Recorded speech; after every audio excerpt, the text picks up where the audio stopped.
To defeat an enemy, you must know them. Not just their battle tactics, but their history, philosophy, art.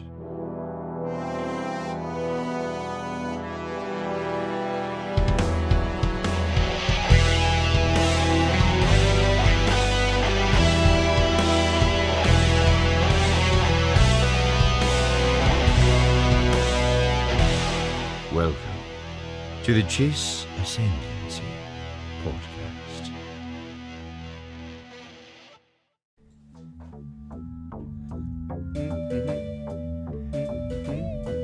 Hello, everyone, and welcome back to The Chiss Ascendancy. Order 66. Episode 66. Chico, don't be discouraged. Don't be discouraged. That's a great movie. That is a great movie. Great book, I assume. I haven't read it. It's Stephen King. It's a short story, actually, Yeah, it's in books. but it's a Stephen King short story, so it may be a full-on novel. Yeah, probably a novella. A man of culture. Can you pass me my mustache wax in that novella? All right, It's right next to the monocle wipe. You not just got a monocle. You got you got monocle accessories. That's how above you are. Can you pass me the monocle for my monocle? Don't mind if I do. You're just like burning your eye with the double in. It's like basically a telescope. Yeah, I was into about to your say mind. you freaking just invented a telescope. Noise. Yeah, that's Anyway, me and Thomas Edison. Let's get down to things Christopher here. Columbus just finding America by mistake. So we are in episode 66, and I would like to give a huge shout out to my friends here, my co-hosts, my cohorts, because Adam and Samuel both, we were getting ready to shoot the show, and I was like, episode 66, okay? And I was like, guys, what are we doing? So we almost recorded a whole episode and didn't mention Order 66 at all. I mean, it was going to come up. Yes, but it would have been a sin. So, but there are other things going on as well, you know? Yeah.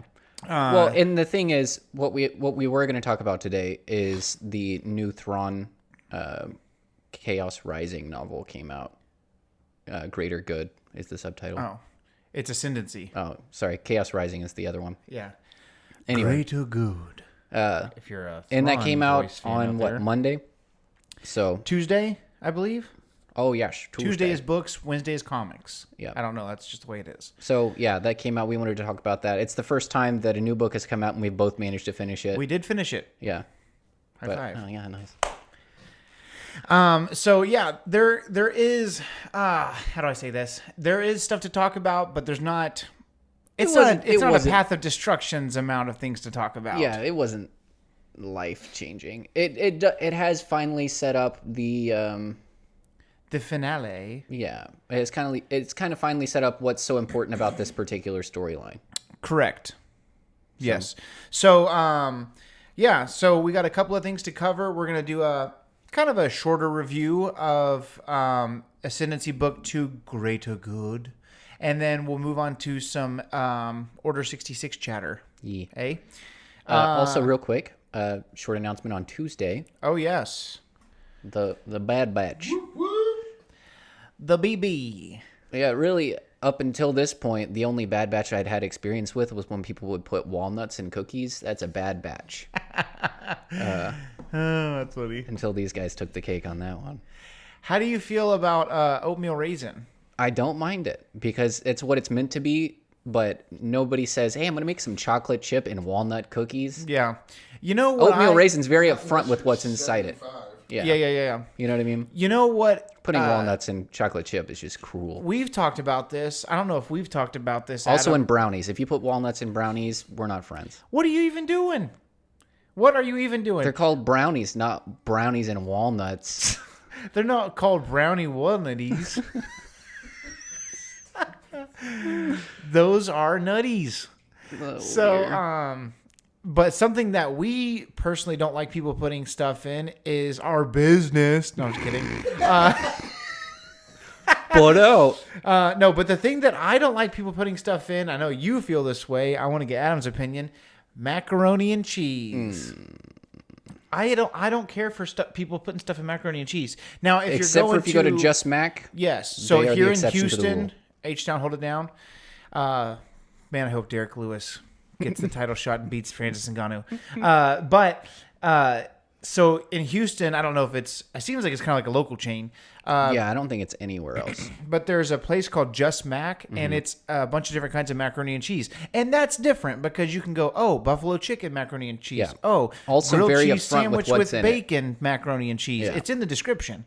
That's one thing they could work on in their marketing is having a clever name, not the whole sandwich in the name of the Butter toast sandwich. Yeah.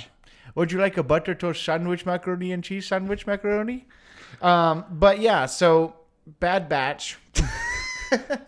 Coming out this Real Tuesday. quick, I must interject. If you put peas in macaroni and cheese, we're also not friends. Yeah, what is this? Macaroni and peas cheese? Freaking get out of here with that crap.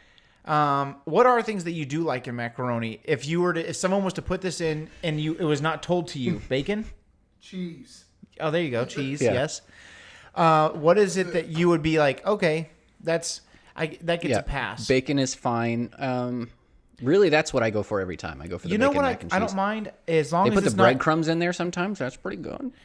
I'm not really a breadcrumbs kind of guy myself. It just adds I think texture. it's nice.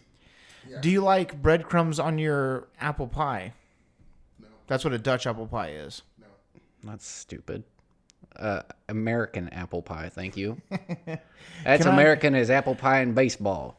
No breadcrumbs. Hey, can I get the apple pie that won back-to-back world wars? Can I get that Hiroshima special with the... Sorry. Yeah, I'll take a Normandy Beach apple pie, please. No Nazis. So Bad Batch is coming out on Tuesday. My only fear is it coming out on Tuesdays You forever? would think if it was Normandy Beach, it would be a cherry pie.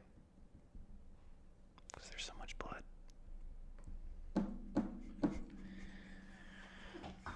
Nice. I was like, does Normandy make cherries? It's just a much funny. gorier looking pie. Yeah. If it was Normandy Beach, it would be part of a great pie war. VeggieTales. You remember in VeggieTales Yes, I where remember. David and Bathsheba was Larry the Cucumber obsessed with rubber ducks? And it was like, You got to make it friendly for children. yeah. At least the guy didn't die in that one. Jeez. That's how I know there's hope for all of humanity. Also, real quick, if you have an opinion on the Bad Batch helmets, as far as which one's your favorite, Ooh. feel free to comment those. We're taking a little survey. Yeah. Comment those. If you're on YouTube, leave a comment. If you are on Apple Podcasts, you can find us on Instagram. That's where we're the most active, I would say, as far as commenting and replying. And yeah, we'll put up a picture of this in the little description. Yee. So I'll do the usual title thing for tomorrow, or what's tomorrow for Monday, and then I'll put this one and then put it in the comments. Very good. So top left, you have Hunter. It's basically like Samuel pointed out before the show. It's kind of like a mirror image of his face, which is pretty neat. Echo this is the newest helmet. I don't think we saw this helmet beforehand. No, it's definitely changed, I think, to keep up with his personality. Right. Well, I think he was, because obviously he had his ARC Trooper helmet, but then after he was saved in season 7, I don't Changed. think he had a helmet to when he left, you know? Right. And so his is really cool. His kind of has a Republic Commando vibe to me. What do you think? I like the Mandalorian style thin I think T-visor. Crosshairs looks the most commando-ish to me. Yeah, I can see that. I like crosshairs the best. I don't like Crosshair, so... It is personal. I want to figure out how Echo plans to fit his head into that helmet. I wonder if it just yeah, slides on low the body front, ears. just like it clips into the back of his head. Oh, That'd be cool, right? that would be cool. That'd be cool. Yeah, his Lobot ears are definitely sticking out farther than the width of that helmet. Or if it has kind of like maybe a Shrunk. and his ear parts stick out. My favorite Oh man, I really like Tex. I'm not a fan of Tex, actually. No, I really like Tex because I like the specifically don't like that. goggles. Why does he have glasses on if he has a heads-up display? That's why I have beef. Wreckers make is cool dollars. too. It don't make sense. I like that's funny. I like Wreckers a lot actually. Wreckers is very cool. But yeah, my favorite is definitely Echo. Echoes is very cool. It's very cool. Man, what's it look like to me? You know what it kind of looks like? It kind of looks like a helmet. If you didn't know it was a clone trooper, Echoes kind of looks like something that a skin on Force Unleashed would have. Mm-hmm. Yeah, it looks The like the sharp Sith angles and stuff. Sith Stalker helmet. Oh, Same kind of visor. Don't even get me started. Okay, so leading up to Bad Batch, we think that there's. I mean, it says there's supposed to be 14 episodes. We don't know how many that is. Yeah, I don't know for if this that it'll be season, like 2 or seasons, if it's like maybe 7 and 7. Yeah. I hope it's one. I have I trouble hope it's- imagining they're going to be releasing stuff for 14 weeks straight, and it seems very much like Disney to do 2 seasons. Give it to me. We'll see. Yeah, I'm excited. I wonder if IMDb knows yet. That's a good question. Adam, who is your favorite member of the Bad Batch? Would you say you watched season 7 of the Clone Wars, right? Yeah. Yeah. So who's your favorite? I'm a Sniper fan. Oh, God dang it! I'm surrounded by Crosshair fans. Sorry. I just don't like how Crosshair is kind of a butthole. So it looks like on IMDb, Oh, really? it says episode 1.14 is the furthest it goes. It doesn't break it up into seasons. So that one season, that doesn't really 14 confirm episodes. anything. But yeah, as far as maybe they don't IMDb know knows, yet. Yeah. Super dope. But yeah, so Bad Batch comes out Tuesday. I wonder if it's going to be Tuesday this week, and then it'll be a week and a half Friday the following week. Does that make sense? Yeah. Hope it but stays on Tuesdays.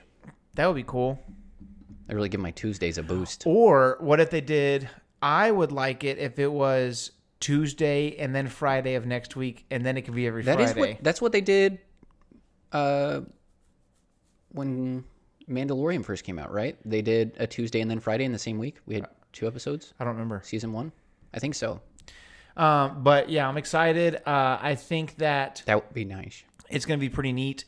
I'm very interested to figure out how Fennec Shan fits into it, all that kind of stuff. There's a lot of things that are going on. There's a lot of stuff. Mm-hmm. I would like to see if we can find out, because obviously in the trailers, have you watched the trailers? For Bad Batch? Yeah. Yeah. Okay. So we know that Rex is there. Yes. I want to know, More importantly, we know Grand Moff Tarkin is there. It'll be before his Moff days, but maybe not. he's not. Well, I guess that's true. He's not a Grand Moff. Is Tarkin Legends? No? What? No. It's novel? canon. No, it's canon. It was like one of the first canon It's releases. one of the I very think. first canon ones. And I like that James Lucchino wrote it because he took the time to canonize some things from Plagueis that got thrown out. That's right. Like 114D, I thought that was hilarious. Yeah. Where he canonized Plagueis' droid. So I'm interested to Did see you know that? if Wolf shows up. Yeah. Or Gregor. Palpatine keeps Plagueis' droid around from the novel Plagueis. Sorry? I was gonna say I wonder if Wolf or Gregor will show up. If Rex is there, or if that's a later sort of thing. That's a good question. Oh, here's another newsy thing that I just remembered. Matt, I want to say his name is Matt Lanter. He's the voice of Anakin for the Lanter? Clone Wars. I barely know her. And he said we've not heard the last of Anakin Skywalker, meaning him as Anakin Skywalker. Good. So Cool. No doubt. people are thinking that means him as Anakin, but I wonder if it's him as Vader in Bad Batch. You can always throw a Vader effect on his voice. If part of this is going to be that I think Tarkin's going to be stepping up a little bit because he's going to have to fill in the power vacuum that the Jedi kind of leave behind military-wise. Right. So this should be after 66. Right. Right. This is definitely after 66. I'm saying like the bulk of it. Yeah. I don't see why Anakin... I think it's going to be Anakin as Vader, especially because Right. Clone Wars No, left but off. I'm saying I wonder if it's him as Vader, Yeah. just him talking, and they put a vocoder on it. what I'm saying is, I wonder if they have other animation planned. Yeah, that he might be Anakin in. Maybe. How much more can you do? Yeah, You know. like I said earlier, I would love to see the Jedi Temple get stormed in animation. I'd love that.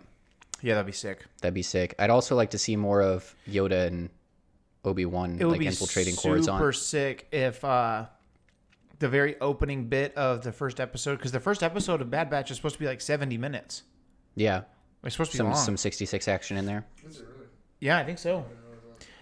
It would be cool if, we kind of started off with 66. Okay, so that kind of brings us to the next segment, which is a review of, or actually, I'm sorry, I totally forgot about this. This is coming out May 3rd, which is a Monday, but Day before May the 4th? correct. But we did not want to pass up that Saturday, May the 1st, was the 30th birthday of Heir to the Empire. Arguably birthday. the greatest Yeah, Star Wars hour, novel 10 of all minutes. time. Yeah, First 70 episode. minutes for Bad Batch. Wow. 30 years.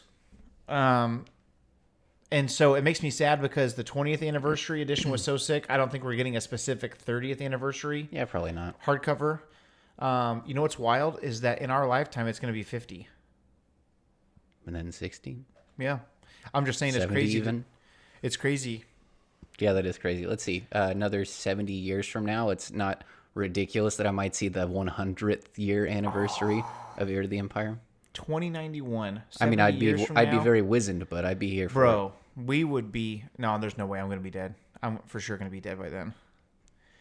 Or Jesus comes back. If the Lord tarries, I feel who's like Terry? I feel like everybody over the age of 60 since Christ ascended has been like, he's coming before I go, I promise. Anyways, I pretty much assume I'm going to die first. I do believe in the second coming of I would Jesus prefer to Christ. be dead by then. Really? Yeah, I don't want to be 95. Oh, That yeah, sounds yeah. miserable. No.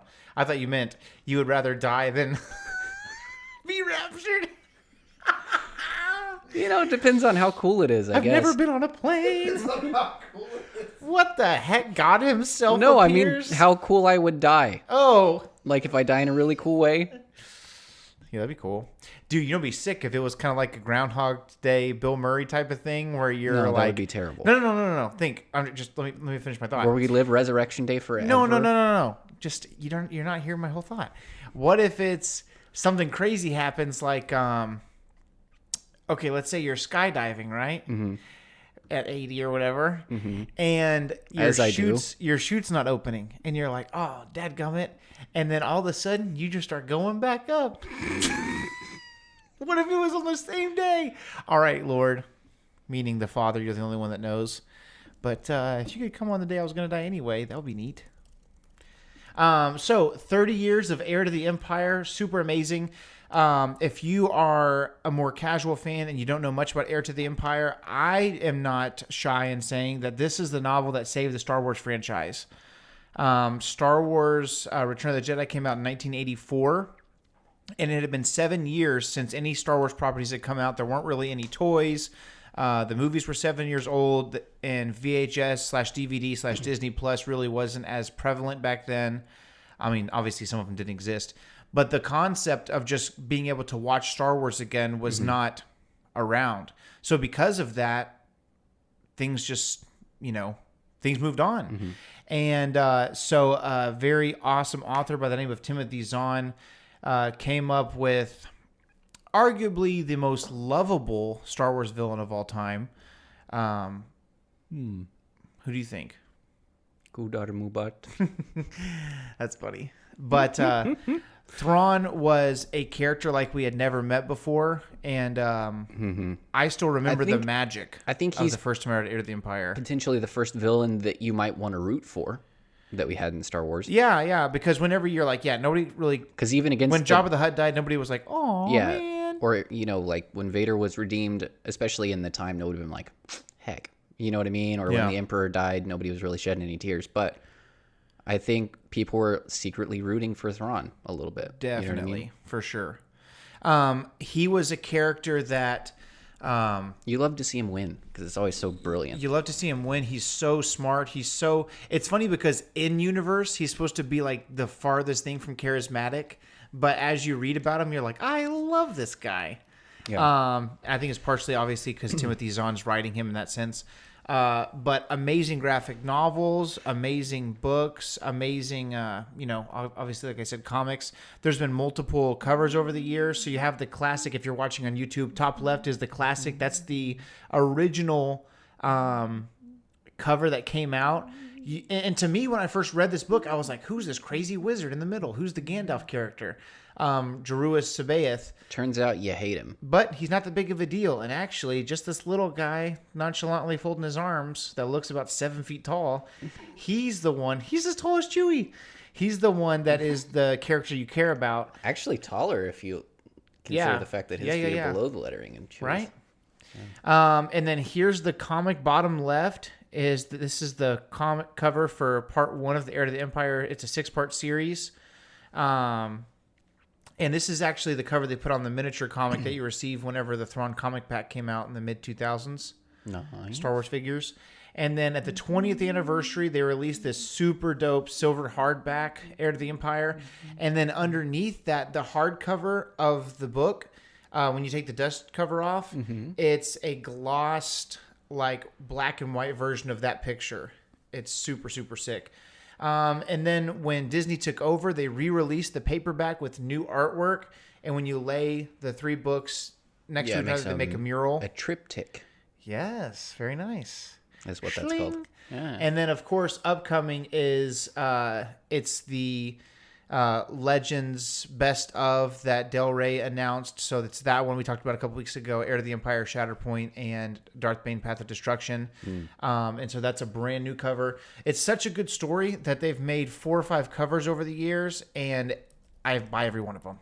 And Thrawn was a character that when you failed, he just wanted better from you, and he demanded better of you.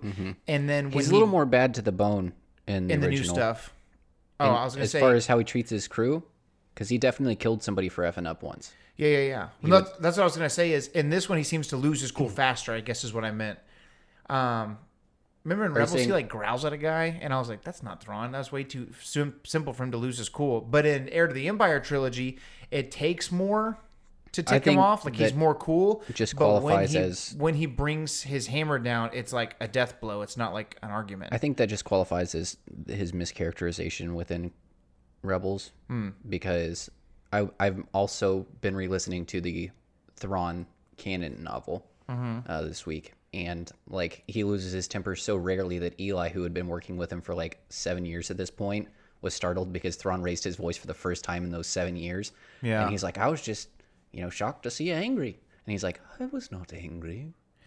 That's funny. He just like raised his voice to get a guy to move. Yeah, I do. Yeah, I see what you're saying. I think that he's definitely a lot more villainy. I wonder, because he's like the new Empire face. You know? What I mean? Yeah. I love how he calls the New Republic the Rebellion. He never calls the New Republic. That's freaking ballin'. I wonder if okay, someone like Timothy Zahn seems like a very nice guy. I follow him on Facebook, so I see some of the posts that he personally writes. And he posted something about it being like, hey, it's today, you can buy this book. So excited for this next step in the Thrawn Ascendancy trilogy.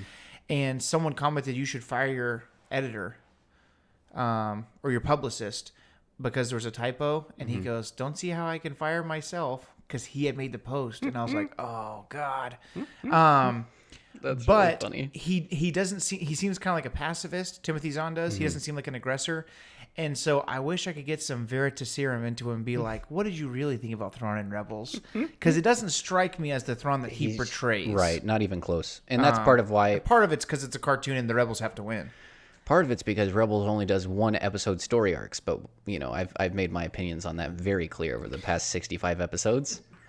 But yeah, no, he's fantastic. But we just want to say happy birthday to Heir to the Empire. Arguably the greatest Star Wars novel of all time. Happy birthday, Heir to the Empire. I'm so glad it's Heir to the Empire. You just keep going. But yeah, Thrawn, my favorite Star Wars villain for sure. I guess Boba Fett's a villain, but he's more of just a self-made man. Yeah.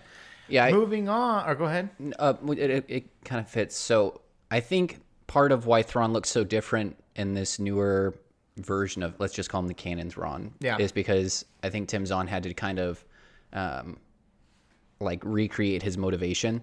Yeah. And because he's not serving the Empire for the sake of the Empire like he was originally.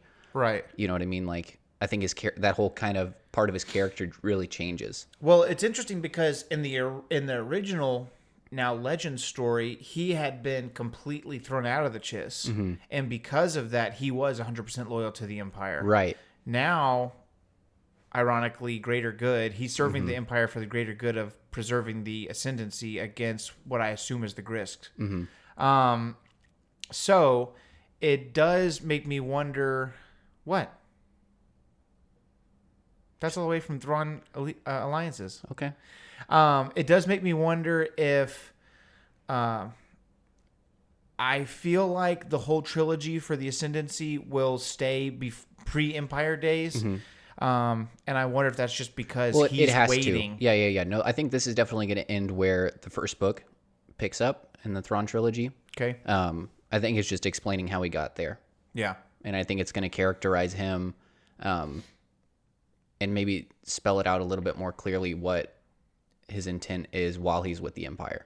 Yeah. You know what I mean? Because I think if they're leading up to his re-entry into like Ahsoka on Disney Plus, is what everybody's thinking. Right. I think it'll really help fill out what changes we might see between Thrawn and Ahsoka and Thrawn and Rebels. Because since the Empire has fallen, his whole motivation for working with the Empire has kind of Shifted. subsided. You know what I mean? So I think it's definitely going to be working up to that and helping him be a little bit more clear, I think, in the shift that's going to be coming up.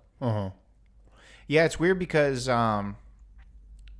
Thrawn in Legends is, he's loyal to the Empire because that's who, right? That's the hand that feeds. And him taking over the Empire was merely because he's the last man standing at that high of a rank. Right. You know what I mean? Right. It's just like his by default. It's very, very interesting. I want to see his demeanor is completely different. I feel like he's still brilliant. He's still the socially awkward Sherlock Holmes character. But I want to know, I really want to know how he's going to be when he shows back up. Because obviously in The Mandalorian, Ahsoka is hunting for Thrawn, and she has, she does have malice towards him, obviously, when she's looking for him. It's weird that the people who are oppressing those folks on the moon where they find Ahsoka, Corvus, I want to say. It's strange how these people are evil and oppressive, but that's not Thrawn's style just because. So I really want to know if he even has control of it. I mean, they obviously know where Thrawn is or know something about Thrawn because the magistrate knew, and that is his fleet symbol, the 7th Fleet. I just want to know what the point is. Does he still see, is the New Republic still weak enough that he still wants the Imperial Remnant to win? So because he still feels like if I can get, it's kind of like when you're playing chess and it's like, well, as long as I can keep these like 3 or 4 pieces, I think I have a chance at winning. Right. You know what I mean? It's like if he can take back over control of the Empire, then he would basically be right where he wanted to be to begin with, making the Empire like his ultimate ally for the sake of reinforcing the Chiss Ascendancy. You know what I mean? Yeah. It just seems like I really feel like this whole Imperial Remnant versus New Republic or whatever you want to call it could be avoided if him and Luke just sat down. Yeah, for sure. Or if him and Leia just sat down, I guess. In the Legends, Leia becomes the head of state at first when the New Republic is first formed. I think Mon Mothma and then Leia or something. I can't remember. It's Mon Mothma in canon, and then you're right. Then she's the one that disbanded the whole military and made the whole sequel trilogy possible. Yeah. Idiots. You just got done fighting a 20-year war, and you just thought that everything was she fine? wasn't even really like the leader per se because they didn't actually have one. Oh, you're right. You know what I mean? Right. Yeah. But she was just so charismatic and had so many connections. She basically made those things happen. God, but then created a power vacuum because nobody else could really fill that role once she stepped down. She Right. just created a lot of problems. Crazy. Let's dive a little bit into Greater Good. If you haven't read the novel or you don't want to hear any spoilers, skip ahead. I don't have a time for you, but I guess do the little double tap if you're watching on your iPhone. If the red thing is still on the screen, keep going. So it's interesting because the Ascendancy trilogy. Give me your thoughts on the Ascendancy trilogy so far as where it ranks in your Thrawn books, the feel of the book, the feel of the series so far. What are your thoughts? Whenever I'm reading the original canon Thrawn trilogy, it's like eating cheesecake the whole time. It's just enjoyable the whole way through. Yes. And this feels more to me like when I eat McDonald's pancakes. Let me elaborate. I take the circle of butter and I stack it in the middle and I eat the edges until I get to the middle, and it's just this perfect, delicious By that time, bite the butter has... of melted butter and syrup and pancake. Yeah. And I'm basically working the whole way around the edge of the pancake for that one savory last bite. Or like eating a cinnamon roll. You know, the ones that like the Cinnabon, like the middle's the best part. Right. I feel like that's what this trilogy is more like. Yeah. You know what I mean? Yeah, to me, it's like I feel like Timothy Zahn is such a specific style of writer, and I wonder, God, he's so detail oriented, and he's so like there's so many minute details, and you know, I like the novels, but I can see where there are people who will not like them. Does that make sense? If someone doesn't, okay, I'll give you for instance. Like I said before, I'm in many Star Wars book Facebook pages or whatever, and people will be like, I don't like the Darth Bane trilogy. What's up with that? I just don't think that person's opinion is valuable. If someone doesn't like the Darth Bane trilogy, I don't know what to tell you. Yeah, like I really don't have any talking points. Peak Star Wars for me. You know what I now. mean? Now, because I will hear you out, but it's going to be hard for you to change my mind. It's like a presidential debate. Like, why do we even have those? Everyone's going to vote who they're going to vote for, but whatever. To me, if someone said, I didn't really enjoy the Ascendancy trilogy so far, I can say, I understand where you're coming from. And I think it's because there is so much, there's just so much red tape to get through. And so the first one, I feel like, I was like, what the heck is even... I remember I called you and I was like, what is going on? When are things going to start happening? And so this one was quicker to get to some of the talking points. Yeah. And I'm enjoying it, don't get me wrong, but it's not up to snuff when it comes to Heir to the Empire or... you know, maybe, and it could be this. It could be that Timothy Zahn is a science fiction fantasy writer. And I have come to the realization that I am not a fan of science fiction outside of Star Wars and Lord of the Rings. Like, I'll see other things and I'm like, this is dumb. What is this about? You know, I don't know why. Other things don't really appeal to me that much.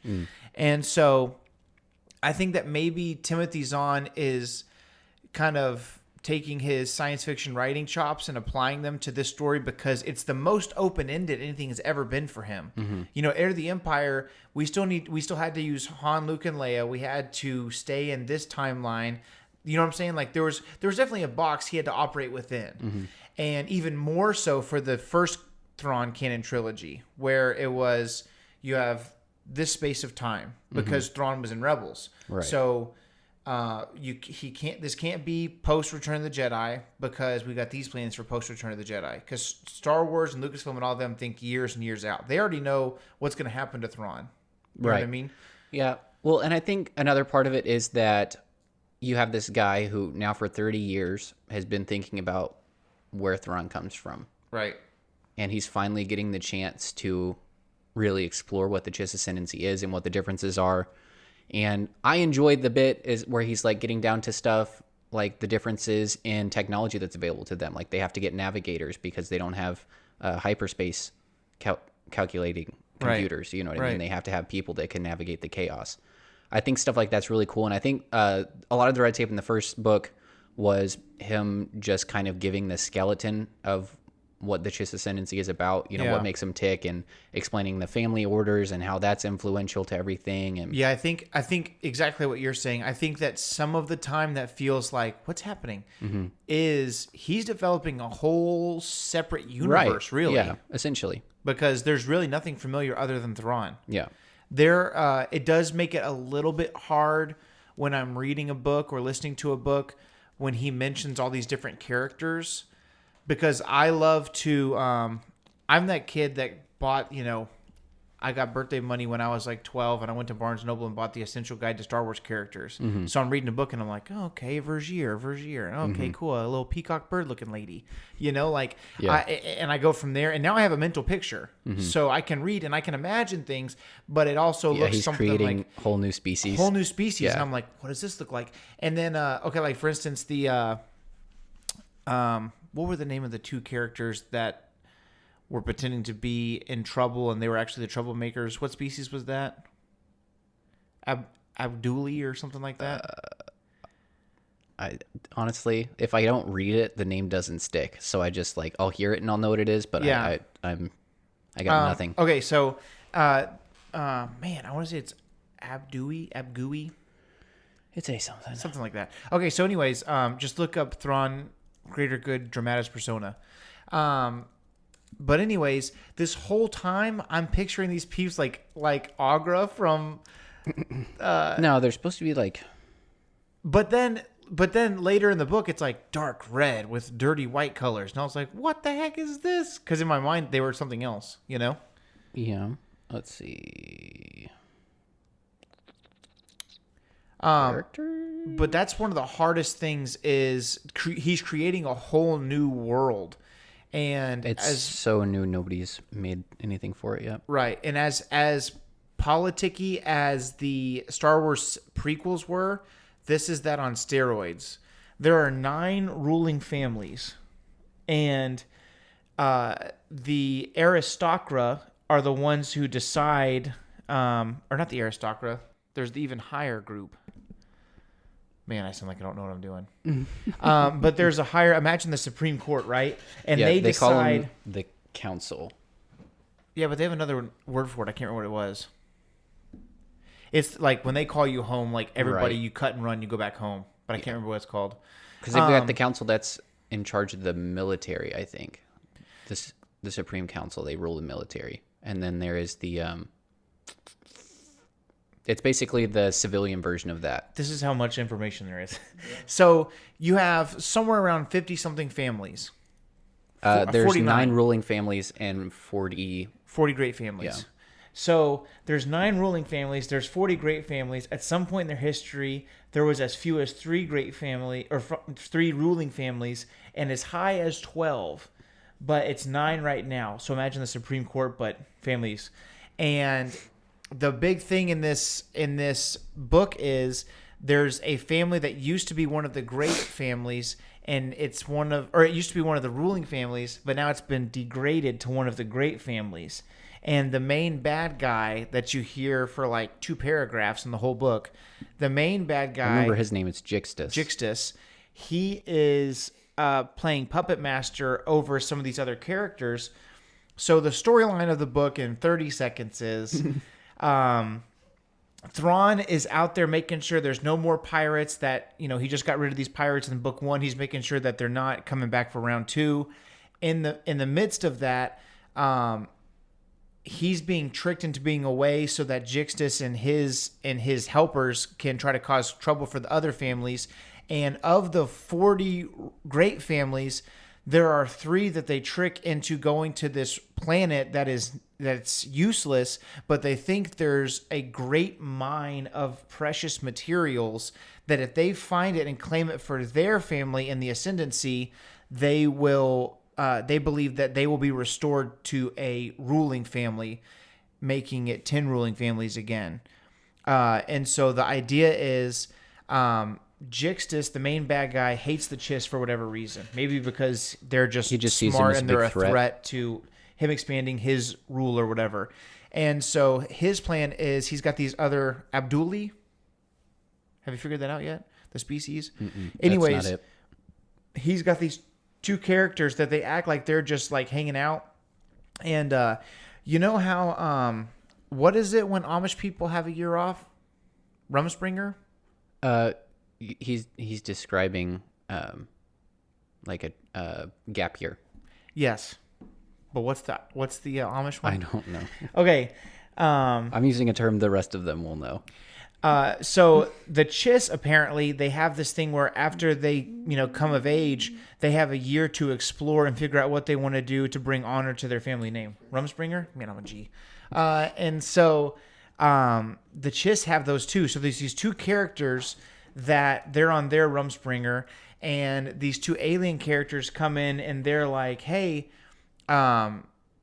we have a ship, we have money, but we don't really know anything about Chiss space, and we're kind of refugees. So if you'll show us around, we'll kind of float you, the money to finish out your Rumspringer year. And so they're like, okay. And really what they're doing is they're allowing these people to be their guides, but they would need inside info on all the Chiss are about so that they can try to find weaknesses. And they find out, of course, the families are their weakness. Like the politics within the Chiss and themselves are the weakness. The Chiss are so strong, but they, for the honor of their family name, they will, turn into barbarians and attack one another, even though they're the same species, same planet, everything, because they want to be part of one of the ruling families. And so they pretty much massacre this whole planet of people. And we're already at 42 minutes. And so long story short, the end of the book is they try to get these three families who need the wealth and the affluency to get back up to the next regime.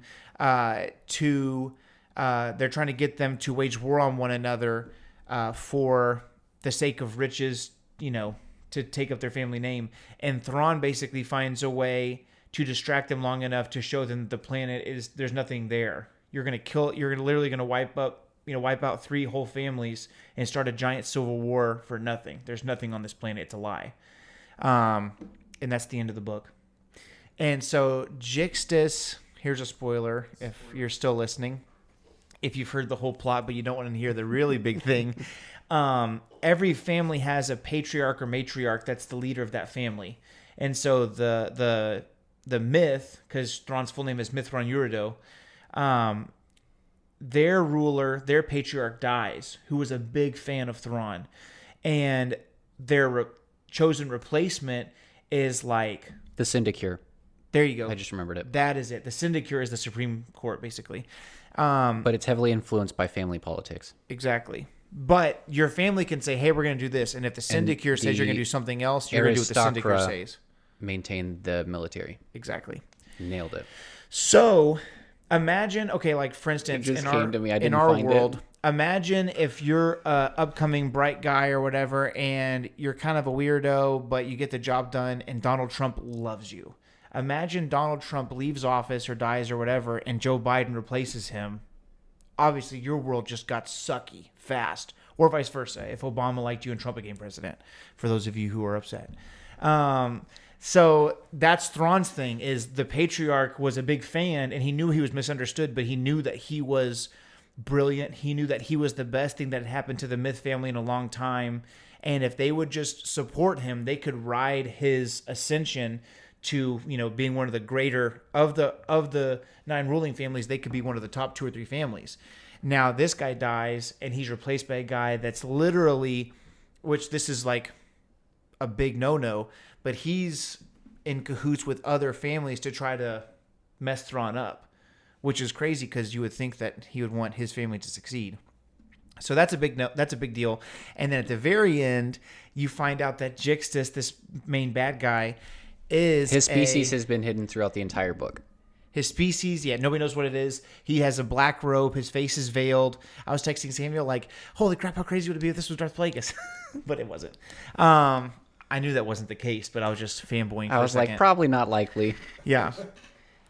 He doesn't ever like, oh, how cool would that be? Like, I know it's not going to happen, but just fantasize for a second. So anyways, it turns out that Jixtus is a leader of the Grisk. And the Grisk are a species that was introduced in Thrawn Alliances. It's basically the new shiny version of the Yuuzhan Vong. Yeah.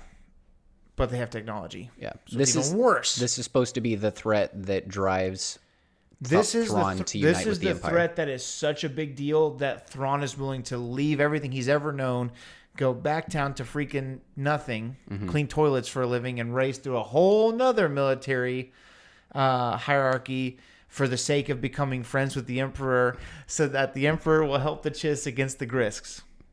Yep. And if you're still listening, thank you so much. You're a true Star Wars fan. I have so many friends that I'm like, what do you think about the podcast? And they're like, I'm your friend, but I don't know what y'all are talking about. But yeah, so the good thing is we know that the melee from within is going to be at an all-time high. We know that the melee from without is going to be at an all-time high. Hopefully it's just butt tons of action in this next book, and it just is the greatest thing. Yep. It's been 2 books of setup, basically. It's been a lot. And now we're waiting on the delivery. But now we know how the government works, and we know how the families work. Yeah, I was going to say. And Thrawn is poised to fight the ultimate villain. So yeah. And so. Also something that was a tie-in from Thrawn Alliances. Hey, lesser evil is probably the Empire, huh? Yeah. Oh, my God. Something else that's a tie-in is the fact that Jixtus was very interested in how the Chiss navigated. He thought maybe they had navicomputers, and the whole thing that Thrawn and Vader are doing in Thrawn Alliances is rescuing the Chiss Skywalkers, the navigators. Yes. So this is kind of like one of the main driving points that was a tie-in yeah. for Jixtus's interest in the Chiss as well. Yeah, because he's very interested. He's very interested in. It would just be like a huge source of wealth, because if they did have navicomputers, then he would be able to like dominate that technology and make him like he would be powerful able to beyond. attack It would just make him incredibly powerful. the known Star Wars universe and not just the chaos. And what if Jixtus is like, what if he's like a main bad guy for after the First Order is a thing, and Thrawn and Rey and all those people work together to defeat the Grisks, like in the far, far future. I mean, he would still have to get some boost in technology, and then by the time that they got 30 years inside the Empire, he still doesn't have it. Well, that's what I'm saying. Yeah. He's got 50 years at this point. I mean, I don't think it's going to be him. I don't know if the Grisk lived that long. Could be. Okay. I mean, yeah, maybe. I just want to see Thrawn do something crazy, man. To me, I'm going to be sad if Thrawn's story ends in a lackluster way prior to The Force Awakens. And I feel like that's where this is going. I think the way they've been treating him, he might get the hero treatment, and he might just go back to the Ascendancy. Yeah, okay, I guess. I mean, that was the end goal, right? Yeah. No, that would be cool. I Yeah. just don't... I don't want it to go out like a punk. And then he'll marry Arlani, and they'll have brilliant babies. Yes. That would be sick. We just got to get there. There was not enough Arlani in this book. IMO. Or Thrawn. There was a decent amount of Thrawn, I think. But I feel like the first 60% of the book, you got like a teaspoon's. there was way too of much of that Thrawn. one fiance, though. Way too much of her. Oh my God. So these 2 Chiss that they trick into taking them on this journey, their fiancés. Oh my God. One of them is intolerable. Intolerable. And because we listened via Audible, Insufferable. the voice. Phil, was if you're like watching this, a Chiss Valley girl. it's his voice for the wife or the fiance was basically your impression of your wife. Whatever. I didn't want to do that. Yeah. So one of the bad guys Just kills her and insufferable. throws her into space because she wouldn't go where they wanted to go. She was too much of a And problem. then he told and the that's why fiancé- you act more agreeably. And Manners, they're important. and he tells the fiance, she wanted to see the birds or whatever it was. Like, he gave her this big thing. And she was being such a D-piece about it. He found it completely believable. Yeah, she was so rude to her own fiance that when they were like, yeah, she packed her bags and left because she wasn't done at this place they were leaving. He was like, wow, okay, well, I guess I'll marry her someday. They Crazy. did that guy a favor. I'll tell you that. That's what they did. Yeah. They don't get enough fun. Akbui? Akbui. Nailed it. Yeah! The Akbui! Nailed it. Yes. I can't remember the guy's name, though. The main guy. There's two of them, but there's one that's Their names are so similar. something Leaf. Oh, Hapleaf. Hapleaf. Man, we're killing it. The two of us together. Ripping it apart. Hapleaf is definitely the one you care about. We're getting to the center of the Cinnabon. Yeah. So it's good. It just takes a while to get there. Yeah. It takes a while to get there, and I feel like the first lot book of the was book the outer feels like layer, set and the up. second book was the inner layer, and I'm hoping that book 3 is just that chewy, gooey goodness. Or the if you're Cinnabon. impatient and you're the person that buys the cinnamon roll middles when you go to Cinnabon, you should just read the first Thrawn Read trilogy. Heir to the Empire trilogy. Yeah. Fantastic. Cinnamon roll centers the whole time. So that finishes that. Okay. Let's talk about Scale Order of 1 to 66 for 10 minutes. Scale of 1 to 10. I give it like a 6.5. Yeah. Not super high on my scale. Yeah. I enjoyed it because it's Thrawn, but if it weren't Thrawn, I don't think I would revisit it. He's just never going to outdo that Mark Sable maneuver. When I heard that Heir to the Empire, I was like, oh, it was so good. Okay. Order 66. Let's Anyway, talk about it. Episode 66, Order 66. We talked about pie and cinnamon rolls. Time to talk about the seizing control of the entire known galaxy. You know what? If you made it this far, I hope you're ready for a smorgasbord of Samuel talking like Palpatine, because that's what I'm hoping for. It'll come. What if from this moment on, we both just use Palpatine voice to talk about 66? I don't want to do that. Come I on. don't want to. Give the fans what they want. I'll consider it. Only if you can remember actual quotes that he uses. Oh, I can't. You mean do the whole rest of the story with just quotes from the movies? I don't make the rules. No, Palpatine wouldn't do that. Yes, he would. He would do what he wants. He's the Emperor. So Order 66, probably, well, arguably the most influential thing we ever see on screen as far as Star Wars goes. It definitely changes the path of where things are going Except the most. for maybe the killing of Palpatine. That's a big change. Good. I'm too weak. I definitely... Don't let him kill me, please.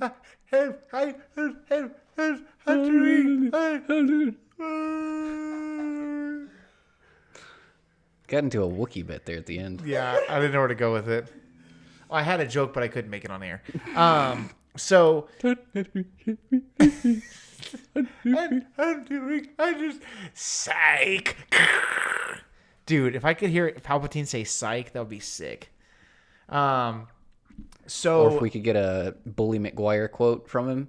Now suck on this. I know Bully McGuire says now dig on this. What's but an I altered aluminum it. falcon? Who's they? You got an ATM on that torso light bright? Just build another one. Who's going to pay for Remember it? when he covered up the phone, he goes, oh, he's crying. What are you going to cry about Patamume or Patamame, whatever her name is? But it smells terrible in there. Oh, he's crying. So Do you think Vader has a toilet in his suit? he's probably got a crocodile skin colostomy bag.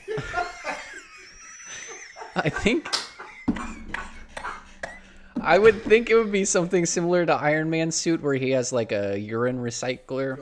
Yeah. What about a poop? But that filtration? cod piece is very defined. Well, also, what does he eat?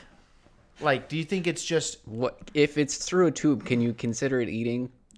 Well, that's what I'm saying is, okay, obviously he can... He eats astronaut food, I bet, in his little tube. Ooh, ice cream. Tastes like dirt. Yeah, dude. Astronaut those things- ice cream is a sham, don't buy it. Yeah. You go to the Houston Museum of Natural Science, and they're like $25, but it's what astronauts eat. And you eat it, and you're like, this sucked. And then your Probably dad only tastes that good doesn't because know you're how looking at space. your dad who doesn't understand how 6-year-olds have opinions is like, well, you should You should have known what it was going to taste like before you ate it. I think about it. A crocodile skin colostomy bag kind of works. It probably has a good sealant on it. Crocodiles are waterproof. No water gets inside. Where do they get the crocodiles? What the heck is a crocodile? Where do they get the rest of his? What the heck's a duck? Where do they get the rest of his crocodile skin outfit? It's not Trandoshan skin? It'd be like the first pinstripe crocodile suit we've ever seen. Dude, I was talking to Sean today, and he was doing that whole Star Wars Dungeons and Dragons thing. Yes, he does. And he was like, "So, what species would you want to be?" And I was like, "Honestly, it's ugly, but a Trandoshan." And he was like, "Why?" And I was like, "Great hunters, tall, muscular, infrared vision, immune to gas and toxins. The list goes on." And he goes, "I would like to be a warrior species that is bigger than a Trandoshan, but seeks peace, a predator, but not violent." And I was like, like "A Wookiee?" That was so funny. And then, dude, I'm describing what I think might be a Wookiee. yeah. And it was funny because I was like, a Trandoshan Jedi, and he was like, "Does that even exist?" And big ears like this. And a fluffy tail like this? Never heard of him. Never heard of him. Rabbit season. Duck season. Okay, so what is the big... We're way off track. Okay. What is the bigger event? Palpatine's executing Order 66 or Palpatine's death? I think Palpatine's death, because there was an immediate power vacuum. With Order 66, it was very gradual change that happened after that. You know what I mean? He was still getting rid of the government. He was still, reforming the military. You know what I mean? It was a lot of little bitty changes, one at a time. I would have to say, well, I guess... I think his death left the most immediate change. I totally hear what you're saying, but... And the logic of it? The logic is good. I think that Order 66 set up bigger dominoes in a sense that, one, his death wasn't until the Rise of Skywalker, technically. As far as him being gone. For now, Episode 12, somehow Palpatine's returned again. Well, here, okay. Everyone in the theater would boo, and I'd be like, "Frick yeah, bring it back out!"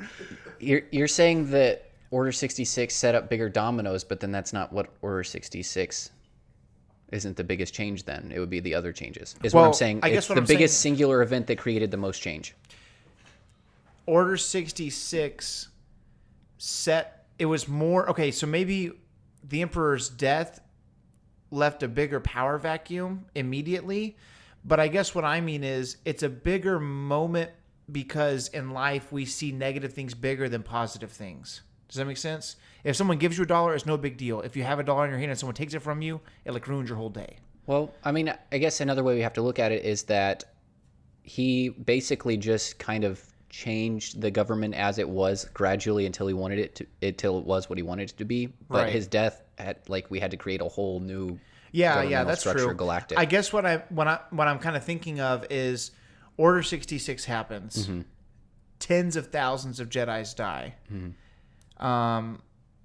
Thousands. I mean, I don't know how many actual planets there are, but hundreds of planets are immediately, even though whether they're a part of the Republic or the Separatists, they're immediately under the Imperial rule.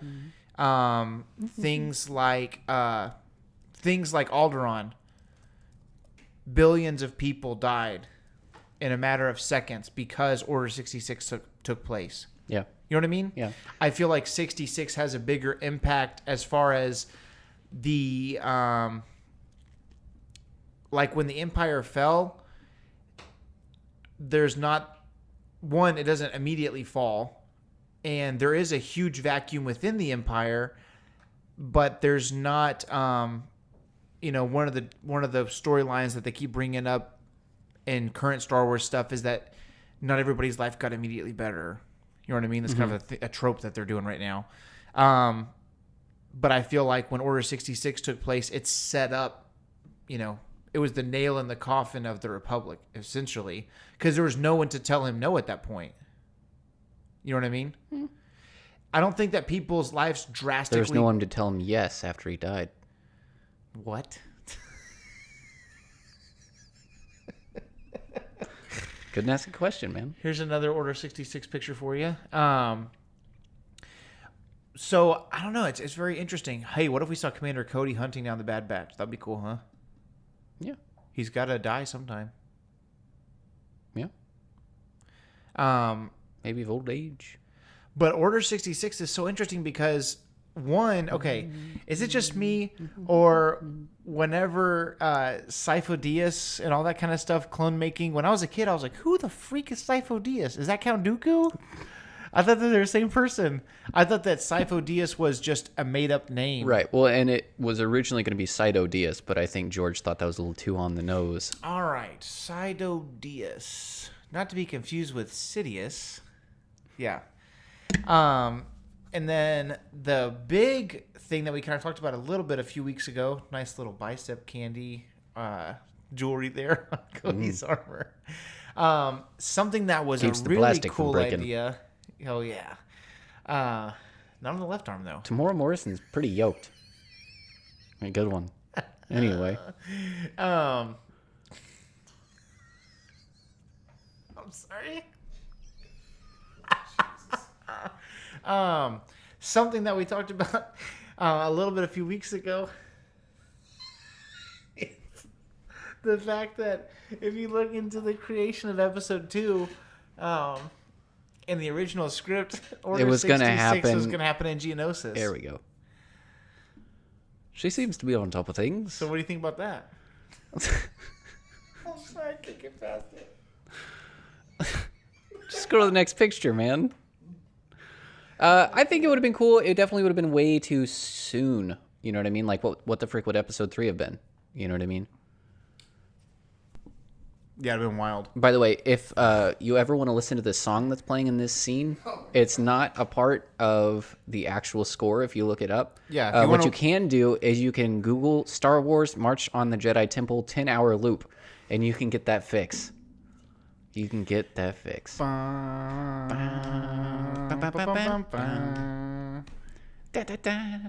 it's freaking great. One of the best little segments of score in the whole film. Hey, how far are you in Legacy of the Force? Betrayal still? I've been busy. Something really crazy happens in Bloodlines that I need you to think about. That I need you to... Okay. It has to do with this. Okay. But, yeah, really crazy because if you think about it, Order 66 is just like this big plan. It's hard to know how long it's been cooking for. Is it something that kind of... It's been cooking since Darth Bane. Well, what I mean is the plan itself, to have clones Darth and all that Bane. kind of stuff. Do you think that Plagueis was in on that? Or do you think it was something that... Plagueis was the one spinning those wheels, as far as I can tell. He was the one that was doing the experiments on clones to begin with to figure out what a species... I mean, if we're talking Legends. He was doing species experiment before Sidious was even a concept to see what would be the most amiable clone species, and then he decided on humans. To take down the Jedi. Yeah. Do you not remember that? Yeah. I remember him doing a lot of experiments to try to manipulate midichlorians. Yeah, and then part of his experiments outside of that were to see which species would have been the best to clone, because he's the one that's actually in contact with the Kaminoans Right. to begin with. I remember that. Yeah, so it's totally his idea. That's crazy. If we want to get really specific, it might have been Darth Tenebris's idea, because the Biths frick. are supposed to be very big cloners. Like, they're supposed to have a lot of science.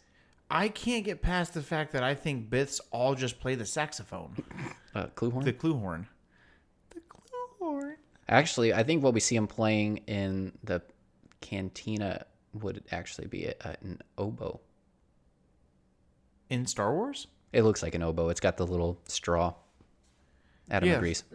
A clue horn has that. Yeah, I'm just saying it. According to Galaxy's Edge. basically an oboe.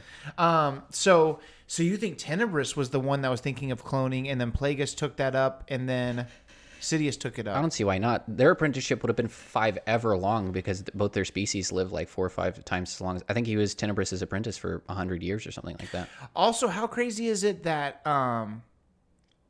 obviously the rule of 2 was like a huge thing, but there's Tenebris, Venomous, and Plagueis at the beginning of Plagueis. Yeah, but that was because Tenebris was going to bump off Plagueis for Venomous. Oh, really? Yeah, that was the whole thing. It's like whichever one's more worthy. Right. I think that's basically the rule of 2 in general, is that... That's true. You can try to bring someone on. Yeah. But if you're going to be the best, you have to beat the best. Because that's kind of what Bane is doing. That's kind of what Xana was doing, looking for a replacement apprentice, or in Bane's case, it's really immortality. wild how I remember Plagueis killing Venomous and then kind of like... keeping him alive just to keep doing experiments on him. Freaking thug. That is pretty thug. Can we please get some Plagueis content? Please. I'm hoping for it.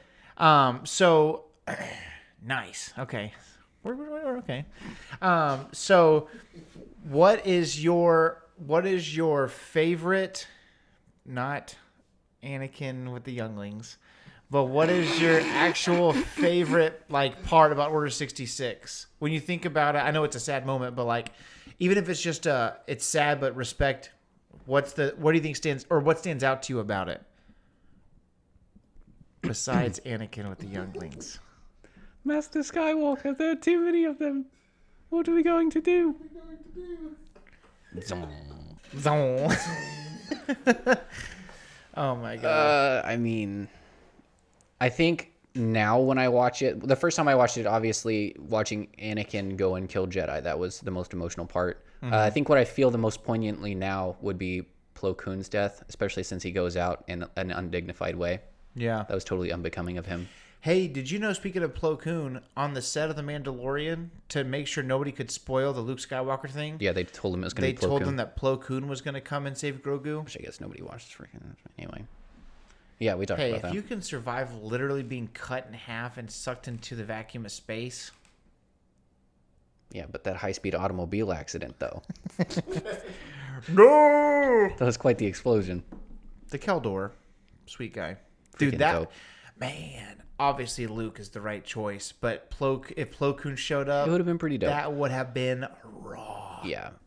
Well, and I think if I might make a little conjecture here, I think he might have gotten the best treatment in Clone Wars as far as Jedi that we already had established.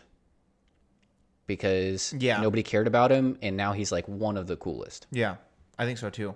Yeah, because the Obi-Wan Kenobis, you already got a lot of them. The Anakin Skywalkers, you already got a lot of them. Their character's already really well Obviously, established. Ahsoka is the argument because she's from Clone Wars. But as far as people that were just obscure becoming fan favorites, Plo Koon's definitely up there.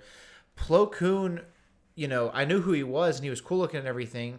But he rose the ranks of, people I would want to be my master. Super dope. I guess...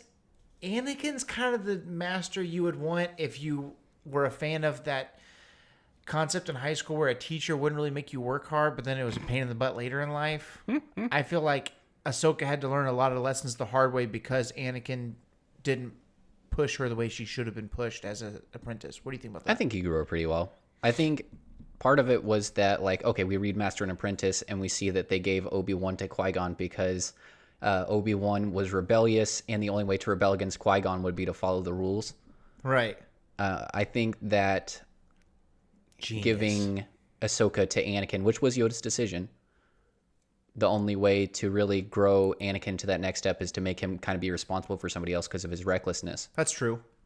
So I think that they had a what if they're nice symbiotic relationship. It's funny because what if Yoda was like, about the girl, I do not care. Need Anakin to become the chosen one. I do. That's basically what it was. Throw Ahsoka to the wolves to mature Anakin so he could be the person you were promised the whole time. Can we get a Disney Plus show on whenever this prophecy came a thing? They've never expounded on the prophecy. They talk about it a little bit in Dooku Jedi Lost, I think. And also in Master and Apprentice. They talk about the prophecies a lot. They talk about the prophecies, but they don't really talk about They talk about that prophecy specifically. I want to know who gave it. I want to know when. I want to know what was thought about it when it came out. I want to know what people thought when it first happened. I want to know all the things. I feel like you can infer a lot of those answers. I don't want to infer. I want to be fed. I'm the opposite of the T-Rex. I don't want to hunt for it. I want to be fed a sheep on a chain on Disney Plus. That would be cool if they had like You're a show getting about. my $8 a month. What else do you need? That'd be cool if they came out with a show about the Jedi Mystics. Like, because they're kind of doing the Acolyte. If they did the Mystics, Yeah. you know what I mean? Wayseekers, stuff like that. Yeah. Be sick. Wayseeker. That's from my buddy Joel. But yeah, this moment is super powerful. I love watching them go into the temple. How many Jedi do you think are in the temple at once? Probably just the retired masters like Jocasta Nu and the younglings, because the rest of them would have been deployed for the most part. Oh my god. You know what I mean? Yeah. Probably a few hundred at most. They sent a buttload of clones in there. Yeah. Do you see how many clones it took to kill one youngling? Yeah. Like 8? Yeah. Pretty crazy. Yeah. I wonder if we know. And I mean, like, they're still going to be Jedi Masters even if they're not in the field anymore. You know what I mean? I wonder if we know who all these characters are, these statues and stuff. You think they've been named? I don't know. It's a good question. Whenever I was a kid and I saw this happening, I was like, he's been right in front of their faces the whole time. those are 2 statues of Sidious. That'd be pretty funny. A really cool take on Order 66, to get a little bit off the Episode 3 beaten path, is a book called Order 66 by Karen Travis. Samuel hasn't read this one, but the cool thing is the concept behind it is the Republic Commandos have a little bit more free will. I guess it's not free will. They start out more raw than a regular clone. They go through less Kaminoan-based training and more training based on actually Mandalorians train them. And so their way of thinking is already more family-based, more Mandalorian-based than the average clone trooper. Does that make sense? Mm-hmm. It does kind of fly in the face of Clone Wars, where it's like, we're all brothers. But it's kind of like, instead of just being like, hey, we're just clones, it's they don't go by numbers. They all have names. They all speak Mandoa, which is cool. Super cool. In the beginning of every book, or in the back maybe, I can't recall, but in every Republic Commando book, you get the dramatis persona of who's going to be in the book, but then it's either the front or the back. You basically get a Mandalorian dictionary, and it'll tell you all the things that they're going to say. A knife, a friend, a dog, a brother, an enemy, a trap, like all those things. And so by Order 66, they're getting ready to try to duck out. And they're realizing that if we're ever going to make a name for not a name, but if we're ever going to make a family for ourselves, if we're ever going to make a place for ourselves, it can't be in the Grand Army. We're just a number here. Can you go back to that picture of the front of the Jedi Temple? Yes. So that's a really cool concept. So there are 4 Jedi, and they are known as the 4 Masters, and they were the ones that were responsible for the construction of the Jedi Temple on Coruscant. And that's canon. I looked it up. Is that the statue, or is that the carving? The carvings. The statue, I think, is just a general Jedi, like just a typical Jedi, because it's the same kind of thing that they have at any of their temples. Does it say who they are, what their names are, and their their species? The 4 Masters, also known as the 4 Founders, were the Jedi Masters who founded the Jedi Temple on Coruscant 1,000 years before the Clone Wars. Sculptures of the Founders were carved into the massive pylons, which were displayed at the formal entrance of the temple. Before the entrance was a ceremonial staircase, blah, blah, blah. It says... No, it doesn't. But these are supposed to be warrior masters on either side, and then sage masters in the middle. Mm-hmm. Dude, that's sick. So it doesn't say specifically who they are. This guy's kind of overweight for a Jedi. Yeah, he's definitely not human. He's got pointy ears. He reminds me of Zeb. Yeah. Yeah, it does kind of look like Zeb. I was going to say it looks kind of like a chubby... what's Prince Zizor? They have pheromones. Yeah. They control the Black Sun. Anyway. I could tell you if we weren't recording a podcast I know, right now. Dude, if this was real life, you'd see some guy at the top of the hill yelling, "You can do it," and a bunch of chubby people running up and down the... Falling. Oh, I was saying if this was real life, you'd hear somebody up here like running like a $20 a week training camp, and there'd just be overweight people running up and down the steps of the temple. Skateboarding. You get out of here. That's what Commander Fox really would have been up to. Corralling skateboarders at the Jedi Chain Temple. gunning skateboarders. You were warned. Get your clanker board out of here. Anything that's metal is a droid. That's funny. Anyway, any more poignant thoughts before we get moved? But yeah, I really like the Republic Commando series, and this book really brings a lot of stuff to the forefront. I think this is the 4th book, and there's one more after this where they finally leave, is my understanding. Because it's Hard Contact, 000, True Colors, Order 66, and 501st. And 501st, it changes from a Public Commando novel to an Imperial Commando novel. And they're trying to change them. And there's other people in the military now that aren't clones. Yes. And they don't like that. And there's like a kind of like a schism there. Which is interesting because there are already like officers and stuff that weren't clones. Yeah, but what I mean? it's you've gone from having like this established relationship with people like Wolf Yularen, who isn't a clone, but he's an officer. And now it's like you've got, if you go into a room and there's 20 clones and then there's 20 people who aren't clones, it's going to naturally divide into normal people and clones. And I think it's really cool because there's moments where they decide, you know what, we're going to get out of here. And one thing that I really like is something I've kind of held against Clone Wars is that there are ARC troopers, or they're called Gnolls. That's what they're called amongst themselves. Right. Zero changing to their genetics. Right. And they're like by far the most aggressive, by far like basically the most like Jango Fett. And I like that no matter how hardcore a commando is, they can never become an ARC trooper because they're genetically different. That's what ARC means. So that's my beef with Clone Wars. Yep. Like you can become a commando if you're a it. regular guy, but ARC is a different level. But yeah, Order 66 is interesting, man. I wonder if we're going to get an even more in-depth look at it with Bad Batch. It's kind of cool how the little talk at the beginning and then the end of the episode are the same thing.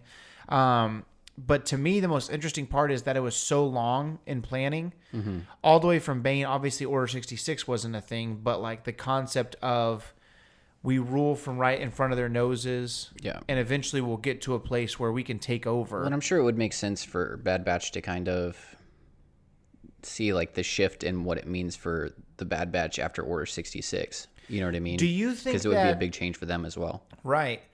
Do you, before we know what's going to happen, do you think going into this that Order 66 happening and the Bad Batch not wanting to go against the Jedi is the catalyst for them running from the law? Or do you think that... Well, and I think it's possible that they don't have the inhibitor chips. Yeah. Because they're messed up. Right. That is very interesting. Except for maybe one of them. Yeah. I don't know. I'm very interested to see what happens because I guess if we went like frame by frame and tried to zoom in, you could see if they had a scar or didn't have a scar or a bandage or whatever when they're hanging out. But yeah, I think there's a good chance they don't have inhibitor chips. I'm sure Echo's inhibitor chip at least is very messed up. All messed up, man. Yeah, it might be Friday. Hey, Here. This is a crazy thing, but I was reading earlier this week and I found out that Echo's whole nervous system is robotic now. Yeah. Dude, I don't know about you, but I've owned a car before, and that just sounds like a recipe for disaster. I mean, we're also talking about the same technology that's like people's prosthetic hands as well. You know what I mean? That's true. That's true. Yeah. It's a little different. It is interesting. But yeah, Order 66, the most confusing part of Star Wars, but also very influential. And it's just cool. We don't want to pass up episode 66 without touching on it. You also got a little book review in there and some newsy news. If you have read not Chaos Rising, but A Greater Good, and you want to give us your thoughts on it, maybe give us a rating in the comments. Let us know. Like this video, subscribe to the channel, share it with your friends, and remember, may the Force be with you. And also remember, the only family you have here is me. We'll see you next week.